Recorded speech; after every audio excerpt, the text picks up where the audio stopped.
사랑하는 성도 여러분, 제가 한 가지 질문을 던져보려고 합니다.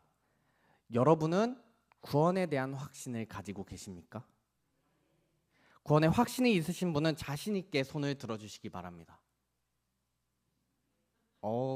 많은 분들이 자신 있게 손을 들어주셔서 감사합니다. 그러나 이 중에서는 이제 마지못해 손을 드시는 분들도 있고 또 분위기에 따라서 손을 드시는 분들도 있을 것이라 생각합니다. 사실 제가 말씀을 준비하면서 초등부 전도사님이랑 이런 대화를 나눴습니다. 이제 초등부 전도사님이 저랑 같이 출퇴근을 같이 하고 지금 학교 이제 같이 살고 있는 신학대학원의 기숙사 룸메이트로 지내고 있는데 제가 이런 얘기를 했어요. 나는 구원에 확신이 있다라고 물었을 때 성도들이 전부 다 자신 있게 손을 들면 나는 그 자리에 내려오겠습니다 라는 얘기를 던졌습니다. 많은 성도들께서는 이제 자신 있게 손을 들어주셨지만 그럼에도 자신 있게 손을 들지 못하는 분들이 있어서 저는 이 자리에 계속해서 말씀을 전하도록 하겠습니다. 자, 그런데 왜 구원에 관한 확신을 우리가 갖지 못할까요? 확신을 가지시는 분들도 있지만 구원에 관한 확신을 가지지 못하는 이유는 무엇일까? 저희 아버지도 목사님이신데 이런 동일한 질문을 성도들께 질문을 던진 적이 있다고 합니다. 구원에 확신이 있으십니까? 이런 질문을 던졌을 때 어떤 한 어르신이 이렇게 대답을 하셨다고 합니다. 아유, 내가 해드린 게 뭐가 있어서요. 내가 살아온 여정을 돌이켜보니까 내 삶이 너무나도 부끄럽고 내가 무엇 하나 해드린 게 없는데 내가 뭘 하나 하나님께 해드린 게 없는데 내가 과연 구원받을 자격이 있을까? 그럴 만한 가치가 있을까? 이런 생각을 들기 때문에 자신 있게 손을 들지 못했다라는 것입니다. 그러나 구원은 내 모습과는 전혀 상관이 없다라는 것입니다. 내가 무엇을 드려야 받을 수 있는 조건이나 자격에 달려있지 않다라는 것입니다. 성경은 오직 믿음으로 구원을 받는다고 분명하게 말해주고 있습니다. 오늘 우리가 읽은 요한복음의 말씀은 기록자가 사도 요한입니다. 사도 요한. 그런데 그가 요한복음을 기록한 목적에 대해서 요한복음 20장 31절에서 이렇게 밝히고 있습니다. 우리 한번 같이 읽어볼까요? 오직 이것을 기록함은 너희로 예수께서 하나님의 아들 그리스도이심을 믿게 하려 하며 또 너희로 믿고 그 이름을 힘입어 생명을 얻게 하려 함이니라. 아멘. 예수님이 하나님의 아들이시오 그리스도이심을 믿는 것, 그리고 그 믿음으로 그 이름을 힘입어, 그 이름이 누구죠? 예수 그리스도의 이름을 힘입어 너희로 하여금 생명을 얻게 하려 함이니라. 다시 말해 예수님이 누구신지 하나님의 아들이시오 그리스도시오, 이것을 믿음으로 구원을 얻게 하기 위해서 요한복음을 기록했다라는 것입니다. 구원은 예수님의 하나님의 아들, 하나님의 유일하신 하나뿐인 독생자시오 그리스도이심을, 우리를 구원하실 구원자이심을 믿는 그 믿음으로 우리에게 주어지는 것이 바로 구원이라는 것입니다. 여기서 그 이름을 믿는다는 것은 예수님이 그저 지금으로부터 2000년 전에 태어난 그냥 조금 유명한 인사나 아니면은 위인 정도로 여기는 것이 아니라 예수님이 정말로 하나님의 하나뿐인 독생자시요 그리스도이심을 믿는 것입니다. 또한 우리를 위해서, 우리를 구원하시기 위해서 하나님께서는 독생자이신 예수님을 이 땅 가운데 보내주시고 십자가에 내어주신 것을 믿는 것입니다. 이것이 우리가 오늘 읽은 본문의 말씀에서 말해주고 있는 것입니다. 우리 한번 다시 읽어볼까요? 요한복음 3장 16절. 하나님이 세상을 이처럼 사랑하사 독생자를 주셨으니 이는 그를 믿는 자마다 멸망하지 않고 영생을 얻게 하려 하심이라. 우리가 방금 읽은 이 16절의 말씀은 하나님께서 믿는 자들에게 영생을 주시기 위해서 다시 말해 구원을 주시기 위해서 독생자이신 예수님을 주셨다라는 사실을 세상을 사랑하는 하나님의 관점에서 진술하고 있는 것입니다. 이것을 바르게 이해하기 위해서는 우리는 크게 세 가지 사실에 주목할 필요가 있습니다. 먼저 첫 번째입니다. 이처럼을 어떻게 해석할 것인가? 크기냐, 다시 말해 하나님이 세상을 사랑하는 만큼으로 볼 것이냐, 아니면은 방식이냐, 다시 말해 하나님이 세상을 사랑하시는 방법으로 이해할 것이냐. 만일 세상을 사랑하는 정도를 표현하기 위해 이처럼이라는 단어가 사용이 되었다면 하나님의 사랑의 크기가 강조되는 것입니다. 아들을 주시기까지 세상을 사랑하셨다. 반면에 세상을 사랑하는 방법을 보여주시기 위해 이처럼이 사용이 되었다면 아들을 주시는 방법으로 세상을 사랑하셨다라는 말이 됩니다. 아들을 주시기까지 세상을 사랑하셨다. 그리고 아들을 주시는 방법을 통해 세상을 사랑하셨다. 이 둘 중에 어느 해석을 택하던 간에 세상을 향한 하나님의 사랑이 강조되는 것만은 분명합니다. 그러나 요한복음의 전체적인 문맥을 고려할 때, 또한 요한복음을 기록한 저자 사도 요한의 글의 특징을 비교해 봤을 때 여기서 사용된 이처럼이라는 단어의 용례는 바로 앞에 문장 혹은 구절과 관련하여 역할을 한다라는 것입니다. 다시 말해 16절의 이처럼은 16절 앞에 14절과 15절의 말씀과 연관되어 있다라는 것입니다. 결론부터 말하자면 14절에서 15절에서 말하는 영생에 관한 진리, 즉 인자이신 예수님의 들림을 믿음을 통해 영생을 얻는다라는 진리를 16절에 와서 세상을 사랑하시는 하나님의 관점에서 재진술하고 있는 것입니다. 따라서 16절의 말씀은 14절, 15절에서 말하는 영생에 관한 진리를 다시 한 번 더 반복해서 진술하고 있는 것입니다. 그러나 관점은 다르게 14절, 15절에서 말하는 예수님의 들림의 관점이냐, 혹은 16절에서 하나님이 세상을 사랑하시는 관점이냐, 이 차이로 기록하고 있다라는 것입니다. 우리 한번 요한복음 3장 14절 15절을 같이 한번 읽어보도록 하겠습니다. 모세가 광야에서 뱀을 든 것 같이 인자도 들려야 하리니 이는 그를 믿는 자마다 영생을 얻게 하려 하심이니라. 아멘. 모세가 광야에서 뱀을 든 사건, 이 말씀은 민수기 21장 4절에서 9절에 기록되어 있습니다. 이를 간략하게 제가 요약해서 설명을 하자면, 하나님께서는 자신을 반역한 이스라엘 백성들을 심판하시기 위해 불뱀, 독뱀을 보내십니다. 그로 인해 많은 사람들이 죽고 또 죽을 위기에 처하게 됩니다. 그러나 이제 이스라엘 백성들이 그들의 지도자인 모세를 붙들어 늘어지면서 하나님께 대신해서 간청해 달라고 부탁합니다. 그러자 모세는 이스라엘 백성들을 위해서 기도하기 시작합니다. 그러자 하나님께서는 모세에게 놋뱀을 만들어 장대 위에 매달라라고 명령을 하십니다. 그리고 이렇게 말씀하십니다. 민수기 21장 8절 말씀입니다. 그것을 보면 살리라.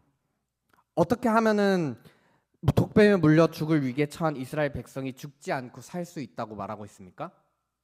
그것을 보면 살리라. 장대 위에 매단 그 놋뱀을 보면 살리라.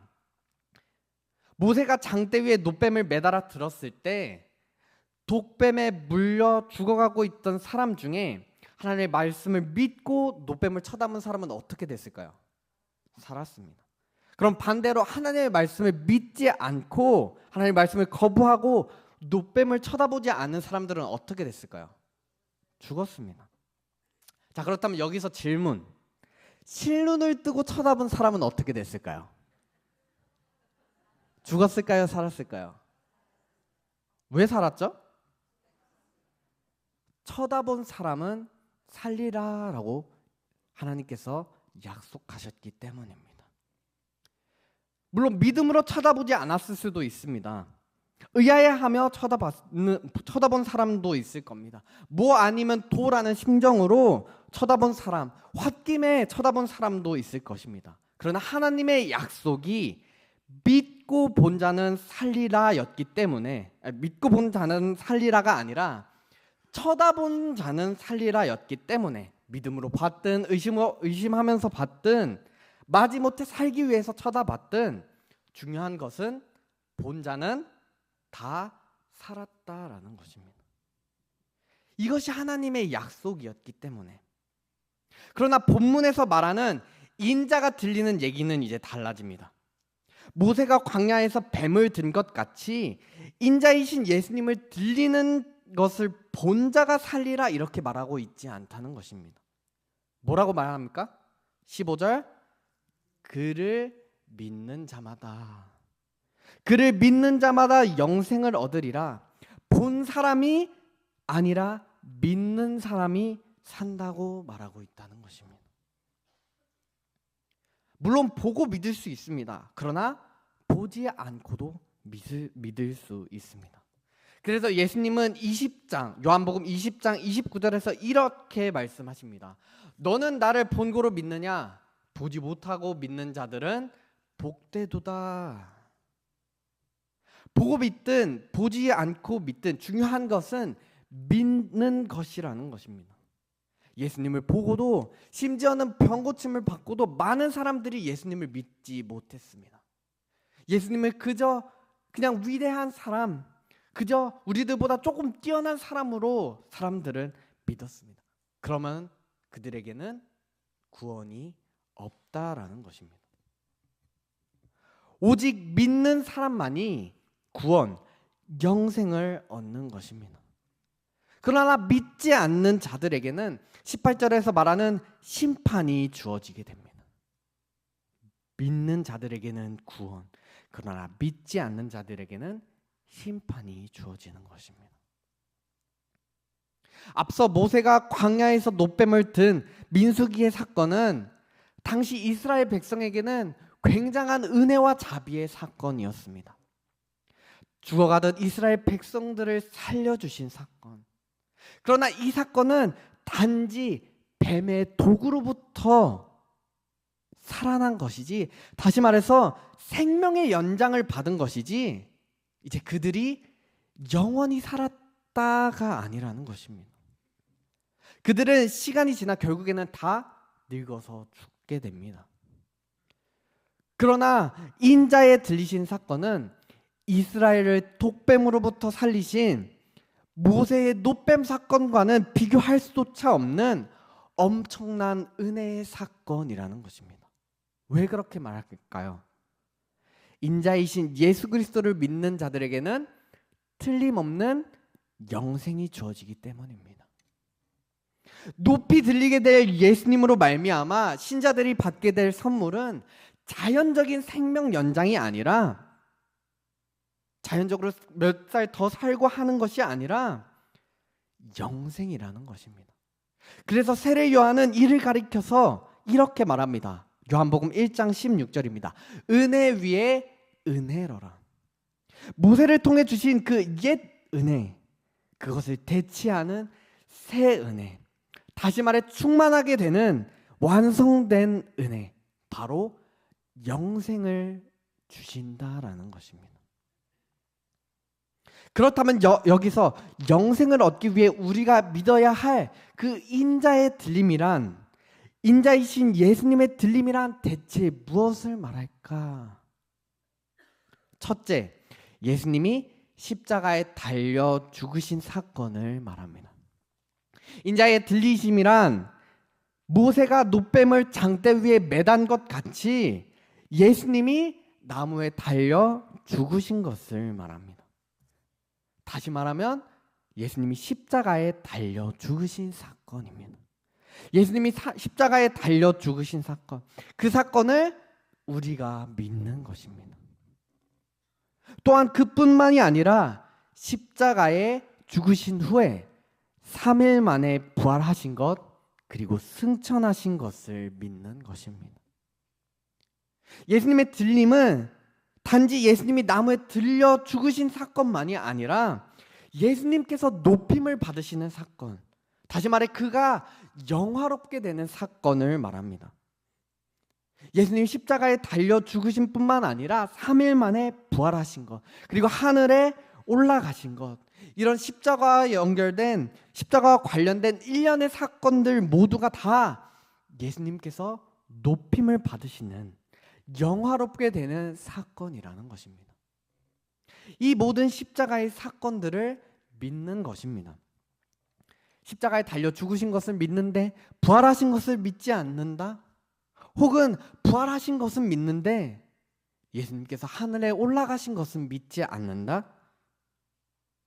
그러면은 영생은 없다는 것입니다.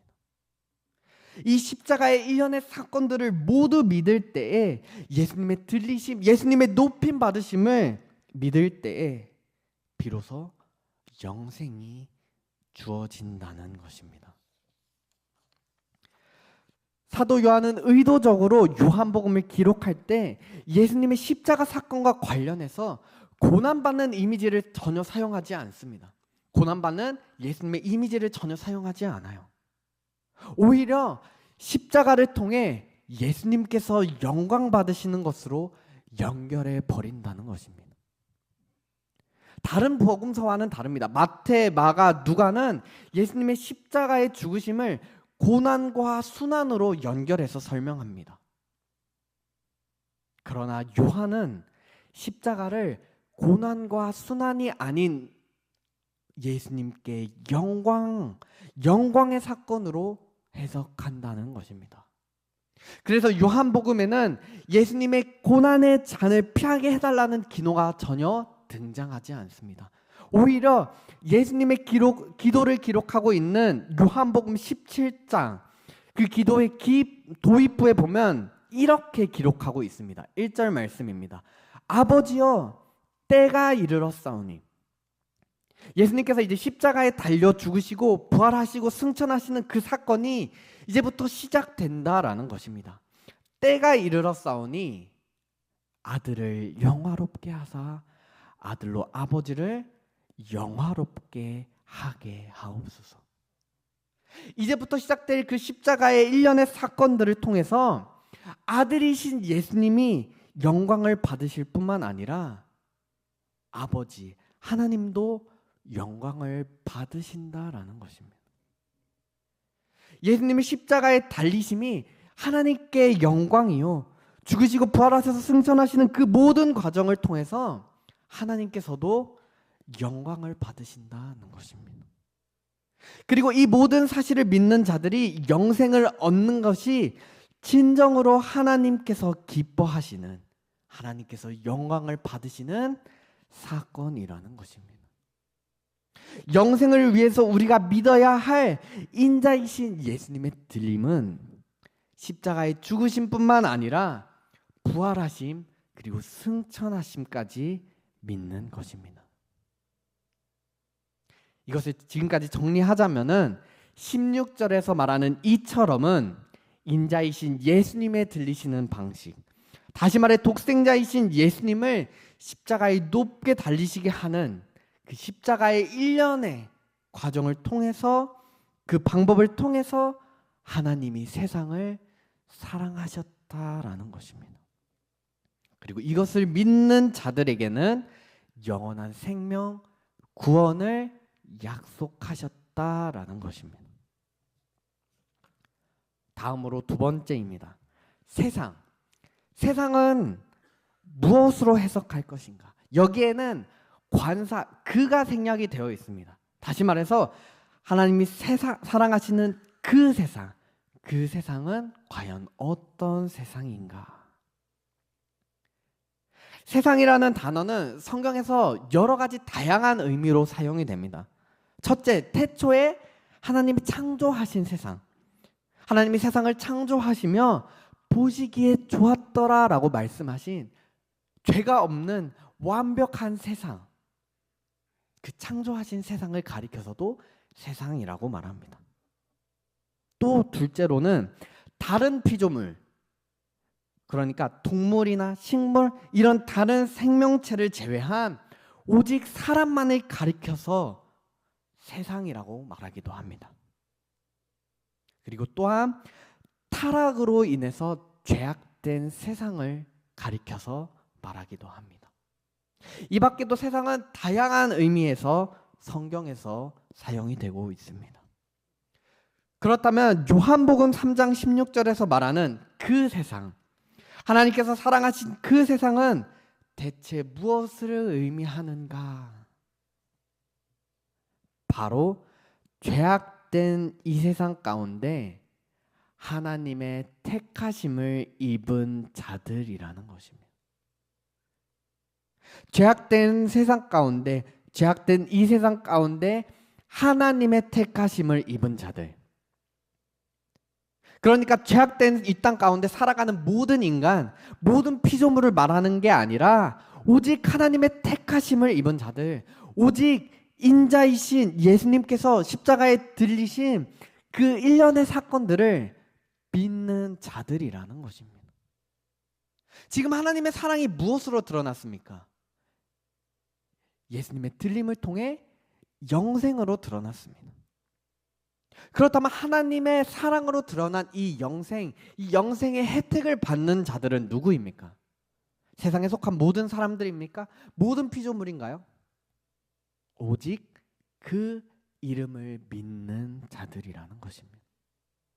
하나님께서 사랑하시는 세상은 심판할 자들, 심판받을 자들을 포함한 세상이 아니라 구원받을 자들이 속한 세상이라는 것입니다. 하나님께서 다스릴 그 하나님의 나라, 그 나라에 들어갈 사람들은 세상에 속한 모든 사람들이 아니라 오직 그 이름을 믿는 자들이라는 것입니다. 예수님이 이 땅에 오신 이유는 믿지 않을 자들을 위해서 오신 것이 아니라 믿는 자들, 다시 말해 앞으로 믿게 될 하나님의 택하심을 입은 자들을 위해서 이 땅 가운데 오셨다라는 것입니다. 오직 하나님의 택하심을 입은 자들, 그 이름을 믿는 자만이 구원을 받게 되면서 영생을 얻게 되는 자만이 온전히 그 하나님의 사랑을 누릴 수 있다는 것입니다. 따라서 16절에서 말하는 하나님의 사랑의 대상, 그 세상은 모든 피조물을 말하는 것이 아니라 택하신 사랑과 구원의 대상으로서의 그 세상이라는 것입니다. 택하신 사랑과 구원의 대상으로서의 그 세상입니다. 마지막으로 셋째, 주셨다. 예수님을 주셨다라고 말하는데 이것을 무엇으로 볼 것인가? 단순히 하나님께서 독생자이신 예수님을 이 땅 가운데 보내셨다, 성육신의 의미로만 해석을 할 것인가? 그렇지 않다라는 것입니다. 하나님은 예수님을 나무에 달려 죽도록 내어주신 것입니다. 그런데 정정하겠습니다. 세상을 향한 하나님의 사랑은 그 아들을 세상에 보내실 뿐만 아니라 그 아들을 십자가에 내어 죽도록 내어주신 것입니다. 예수님이 이 땅에 오신 목적은 십자가에 달려 죽으시기 위해서입니다. 그리고 이를 통해 믿는 자들에게는, 믿는 모든 자들에게 영생을 주기 위함입니다. 따라서 영생에는 반드시 예수님의 내어주심, 십자가에 높이 달리시는 일이 절대적으로 필요하다는 것입니다.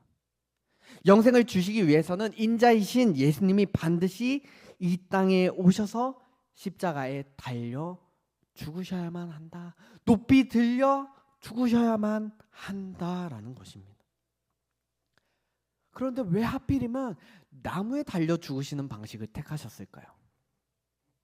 다른 방법도 많을 텐데 왜 하필이면 나무에 달려 죽으시는 방법을 택하셨을까요? 구약 성경을 찾아보면 나무에 달리시는 것이 어떤 의미를 가지고 있는가? 신명기 21장 23절입니다. 나무에 달린 자는 하나님께 저주를 받았음이니라. 신약 성경 갈라디아에서도 예수님이 나무에 달리셔서 저주를 받은 바 되셨다고 기록하고 있습니다. 갈라디아서 3장 13절입니다. 그리스도께서 저주를 받은 바 되사. 그러나 예수님께서는 자신의 죄로 인해서 저주를 받으신 게 아닙니다. 오히려 예수님께서는 죄가 없으신 하나님의 아들이십니다. 인간의 죄를 물려받아 인간의 아들로 태어나신 게 아니라 성경은 뭐라고 기록합니까? 예수님이 성령으로 나신 분이라고 설명합니다. 그런 예수님께서, 죄가 없으신 예수님께서는 우리를 위하여, 우리를 속량하기 위하여 하나님께 자발적으로 저주받은 바 되사 나무에 달리셨다, 십자가에 달려 죽으셨다라는 것입니다. 성경은 분명하게 말합니다. 우리가 죄인으로 태어나 율법의 저주 아래에 놓인 자였다고. 우리는 죄로 말미암아 하나님께 저주를 받아 나무에 달려 죽어야 마땅한 자들이라고 성경은 말하고 있다는 것입니다. 그러나 그 저주를 예수님께서 대신 짊어지십니다. 베드로전서 2장 24절 말씀에 보면 친히 나무에 달려 그 몸으로 우리의 죄를 담당하셨으니, 예수님이 우리의 죄를 대신해서 몸소 나무에 달려 주셨다라는 것입니다. 왜요? 이는 우리로 죄에 대하여 죽고 의에 대하여 살게 하려 하심이라. 우리를 살리시기 위해서, 죄로 인해 죽을 수밖에 없는 우리를 살리시기 위해서, 죄의 삭은 사망이라고 말하는데 우리를 그 사망으로부터 건져내시기 위해서 그가 대신 채찍에 맞음으로 너희는 나음을 얻었나니 우리는 나음을 얻었다라고 말한다는 것입니다. 내가 받아야 할 저주를 예수님께서 대신 받으신 것입니다. 내가 달려야 할 나무에 예수님이 친히 달려 죽으심으로 우리의 죄값을 치르신 것입니다. 하나님의 사랑은 결코 추상적이지 않습니다. 오히려 구체적으로 우리에게 드러난 것입니다. 그래서 요한은 요한일서 4장 10절에서 이렇게 말하고 있습니다. 사랑은 여기에 있으니 하나님이 우리를 사랑하사 우리 죄를 속하기 위하여 그 아들을 보내셨습니다. 제가 한 번 더 읽겠습니다. 사랑은 여기 있으니 하나님이 우리를 사랑하사 우리의 죄를 속하기 위하여 그 아들을 보내셨습니다. 4장 9절에서도 이렇게 말합니다. 하나님의 사랑이 우리에게 이렇게 나타난 바 되었으니 하나님이 자기의 독생자를 세상에 보내심은 그로 말미암아 우리를 살리려 하심이라. 하나님이 독생자이신 예수님을 이 세상에 보내신 목적이 뭐라고 말합니까? 우리를 살리려 하심이라.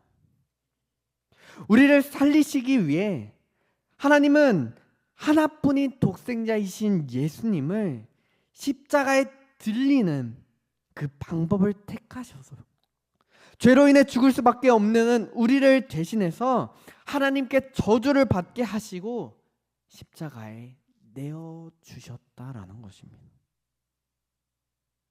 우리에게 영생을 주시기 위한 그 하나님의 사랑은 이와 같이 구체적인 방법으로 죄로 인해 죽을 수밖에 없는 우리를 대신해 하나님의 유일하신 아들이신 예수님께서 하나님께 저주받은 바 되사 십자가에 달려 죽으심을 통해 드러났다라는 것입니다. 그 사랑에 대한 확신이 오늘 이 자리에 함께한 모든 송원교회 영가족들에게 있기를 간절히 소망합니다. 이제 말씀을 맺겠습니다. 지금은 흔히 구원의 때라고 말합니다. 이는 달리 말하면 아직은 구원의 때라는 것입니다. 아직은 기회가 주어지고 있다라는 것입니다. 영생을 얻을 기회가 아직은 주어지고 있다는 것입니다. 그러나 이 말은 달리 말하면 그 끝은 반드시 온다라는 것입니다. 주님이 다시 오실 때 그때 그 이름을 믿는 자들, 인자이신 예수님이 들림을 통해 우리에게 영생을 주셨다라는 사실을 믿는 자들은 이미 약속하신 하나님의 나라에 들어가게 된다는 것입니다. 그러나 이를 믿지 않는 자들은 그 누구도 예외 없이 하나님의 심판을 받게 된다는 것입니다. 물론 주님이 언제 오실지는 우리는 알 수 없습니다. 언제 오실지 그 누구도 알 수 없습니다. 도둑같이 임한다고 얘기합니다. 그러나 예수님은 이미 우리의 죄를 대신해 죽으심으로 그 이름을 믿는 자들에게 구원을 허락하셨다는 것입니다. 이를 믿는 자들은 언제 주님이 다시 오시더라도 천국에 갈 수 있기 때문에 불안하지 않습니다. 오히려 더 적극적으로 주를 위해 살아갑니다. 내가 받은 그 구원의 감격으로 인해서 나에게 주어진 그 은혜 위에 은혜인 구원에 대한 감격으로 주의 영광을 위해서 더욱더 살아갑니다. 주님의 영광을 위해서 오늘 하루도 하나님을 위해서 그 나라를 위해서 하나님의 영광을 위해서 살아갑니다. 그러나 이것을 믿지 못하는 사람들은 천국에 대한 확신이 없기 때문에 죽음이 늘 불안하기만 합니다. 영생에는 분명한 믿음이 요구됩니다. 아들을 주시는 하나님의 사랑에 믿음으로 반응하는 자는 약속하신 영생을 얻게 되지만 그 반대로 죄인을 기다리고 있는 것은 분명한 심판입니다. 죄인은 하나님의 진노 아래에 있기 때문에 반드시 그 누구도 예외 없이 하나님의 심판을 받게 됩니다. 특별히 18절에서 벌써 심판을 받았다라고 말하는 것은 그 심판이 예외 없이 반드시 이루어질 것이기 때문입니다. 믿지 않는 자는 그 누구도 예외 없이 하나님의 심판을 받게 되기 때문에. 그러나 예수님은 그 전에 그를 믿는 자들을 위해서, 택하신 자들을 위해서, 구원하기 위해서 이 땅 가운데 오셨습니다. 믿음에 대해서 히브리서는 이렇게 말합니다. 히브리서 1장 1절 마지막으로 같이 읽도록 하겠습니다. 믿음은 바라는 것들의 실상이요 보이지 않는 것들의 증거니. 여기에서 이 실상이라는 단어는 확신의 의미를 가지고 있습니다. 눈에 보이지 않지만 약속된 것이 이루어질 것이라는 확신. 이것이 바로 믿음이라는 것입니다. 당장 내 눈앞에 보이지 않고 내가 경험한 적 없는 그 예수님을 통해서 확실하게 증거로 확실하게 드러난 하나님의 나라에 대한 확신이 바로 믿음이라는 것입니다.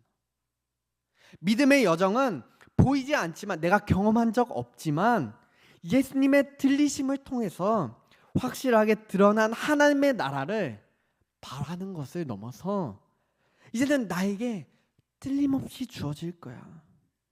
나에게 하나님의 약속이니 나에게 반드시 주어질 거야. 이것에 대해서 확신하는 것이 바로 믿음이고 믿음의 여정이라는 것입니다. 믿음과 성장의 해로 올 한 해를 우리가 살아갈 때 이러한 믿음이, 구원에 대한 확신이 우리 모두에게 있기를 간절히 바랍니다. 죄로 인해 하나님께 저주받아 마땅한 나를 그리스도인의 대속의 은혜로 말미암아 속량시켜 주시고 영원한 생명을 주시는 그 은혜 위에 은혜를 받은 자로서 이제는 믿음에 합당한 삶을 살아가기로 결단하는 송원교회 모든 영가족 되기를, 이 자리에 함께한 모든 성도들 되기를 간절히 소망합니다. 기도하겠습니다. 주님 감사합니다. 하나님께서 세상을 이처럼 사랑하사 라는 말씀으로 이 시간 함께 말씀을 나눴습니다. 이 자리에 함께한 모든 성도들 가운데 구원의 확신이 가득할 수 있도록, 여전히 의심하며 확신을 갖지 못하는 이들에게는 믿음을 더하여 주시고,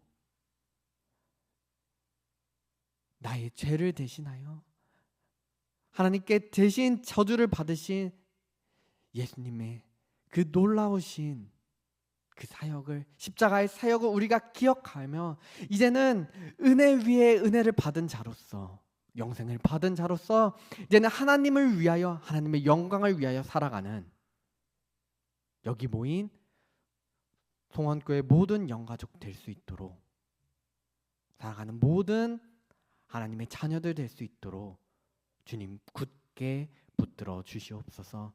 감사합니다. 예수님의 이름으로 기도합니다.